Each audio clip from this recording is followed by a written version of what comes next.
2022, I played several high-profile games, including Horizon Forbidden West, Tiny Tina's Wonderlands, The Quarry, and High on Life. But one game that wasn't on my radar was 2022's Game of the Year, Elden Ring!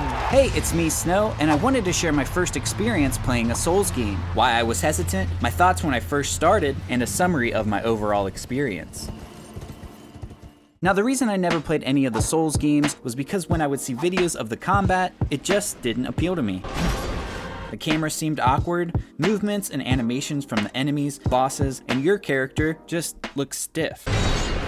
And when I would try to understand what the games were about, like their stories, it wasn't clear what was going on. The great Elden Ring was shattered. Additionally, these games are known to be difficult, so if you play them, you will inevitably die many times. My friend actually pitched Elden Ring to me like this. If you played Elden Ring tonight, yeah, you'd die like 30 times, but you'd have so much fun. As you could guess, that didn't sell me on playing Elden Ring. Now, when it was released and available to play, I naturally compared it to a game I was playing at the time, Horizon Forbidden West. I thought, Horizon's story is probably better than Elden Ring's, or at least more straightforward. There's nothing I wouldn't do to save this world. Horizon's combat seemed to be more forgiving against enemies. In both games, it seemed like there was a focus on minimal UI to keep you focused on the gameplay. And they both featured huge open worlds with tons to explore and visually looked amazing. But ultimately, the thought of fighting machine dinosaurs and animals seemed a lot cooler than fighting these dark, abstract monsters in Elden Ring. So, I continued playing Horizon, and I really enjoyed it. But then, at the end of 2022 at the Game Awards, Elden Ring and God of War Ragnarok ended up winning basically all the big awards over Horizon Forbidden West, with Elden Ring winning Game of the Year. Based on that, the review scores it received from different outlets, and praise from my friends, not Jake. Jake is not f***ing with Elden Ring. I decided to give Elden Ring a shot. Now, when I first started playing, I wanted to keep an open mind, so I told myself I'm not going to look up anything on the internet to help guide me down a certain path. That lasted about 3 hours. But in those 3 hours, I explored the opening area, Limgrave, killing every animal with ease, and dying to almost everyone who could attack me. That is, until I got my horse. Then I started to finally kill enemies from the safety of my horse. Also in those first 3 hours, some things that weren't obvious to me and caused me problems were, I didn't realize that I didn't have the skills or stats to wield certain weapons, so I was just using random weapons that barely did any damage. I didn't realize I had a weight stat for my character, so I was fat rolling everywhere because I was holding like 6 weapons along with my armor. I didn't understand runes. When I would die, I wasn't paying attention to the fact that I lost all my runes upon death, nor did I realize that I could retrieve them from the spot in which I died. When I did have runes, I thought they were only used for buying things like weapons, armor, cookbooks, and random resources. Once I realized I should be using runes to level up my character, then it all started to come together. But it hit me. It's gonna take forever to level up my character based on the amount of runes I'm getting from these low-level enemies who are the only ones I'm able to defeat. So this is when I turned to the internet.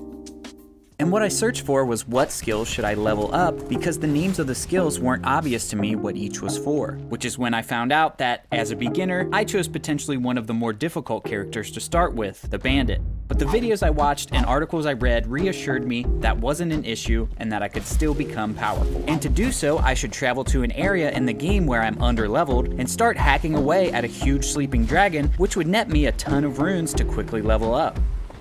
And what I should level up is my Vigor, Dexterity, and Arcane, as I would be creating what they call a bleed build. Once I did that, the next thing was to acquire the Reduvia Dagger, which works well if you have a bleed build. After doing these couple of tasks, I felt like I actually had a chance when it came to the combat, and I could stop relying on doing this. So now at this point, I finally knew how to properly level my character and weapons, and I felt like I had a better grasp of knowing when to dodge and when to attack. And I told myself I'm not going to look up anything else on the internet unless I'm truly confused, like while within a quest line or to find like some hidden turtles. So now it was time to start venturing out and taking on more difficult bosses. Some notable ones I had trouble with were Margit the Fell and Royal Knight Loretta. Margit's delayed hits and many different attacks confused me, and Royal Knight Loretta just seemed too strong for me as I would die to her very quickly, sometimes right when I entered the arena and was about to execute a new strategy. And like other players, when I would struggle with a boss, I would go off and explore another part of the map to level up and get stronger. Like when I was in Caelid and I fought an Erdtree avatar and found this hill where I could easily kill enemies and farm runes. I had no idea other players were doing this same thing, but more effectively on a hill at Mogwyn Palace, which once I found this, I won't lie, I went hard. So after doing things like that, I would return to the boss I was struggling with, but this time I'd defeat them. Alright, now I won't go into details on different quest lines or other bosses I fought, but I'll say that overall I really enjoyed my time playing Elden Ring, and I think that's pretty obvious considering I spent almost 9 days playing and 100%ed the game. Like other games I played in the past, specifically Destiny, Fortnite Save the World, and Hades, I got sucked into the grind, putting in tons of hours to level up my character and earn and level up a cool new weapon. What I enjoyed most though, I think, was defeating a tough enemy where I successfully avoided and exploited their attacks, and just the combat in general once I got the hang of it. But I also really enjoyed exploring the open world, finding hidden paths, and seeing all the cool vistas. Which is why after I defeated the final boss in the game, I looked up all the other optional boss locations that I might have missed so I could go back, explore those areas, and defeat those bosses as well. Basically, I had FOMO. Another thing that Elden Ring had that I loved was the variety in literally every aspect of the game. Weapons, armor, and tons of enemies and bosses, along with their possible attacks. If you look up one of the tougher bosses in the game, she has 14 different attacks, so you might have to study up to beat her. And then once you know how to beat her, like this Elden Ring legend, you can complete a playthrough where every enemy is her.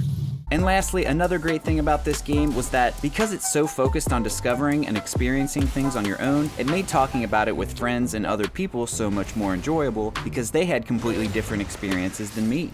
So now it makes sense that the Elden Ring community is so big. It's almost like the developers designed the game so that players would need to talk about their experiences with others in order to really understand their own experiences. That's deep. Alright, thanks for watching. That was my personal experience playing Elden Ring and my first Souls game, but I do want to hear from you. Have you played games within the Souls genre or Elden Ring? And if Elden Ring, was it your first Souls experience like me? Anyway, if you enjoyed this video and would want to see more like it when I play future games, please give me a like and consider subscribing. Alright, thanks again, and I'll see you next time.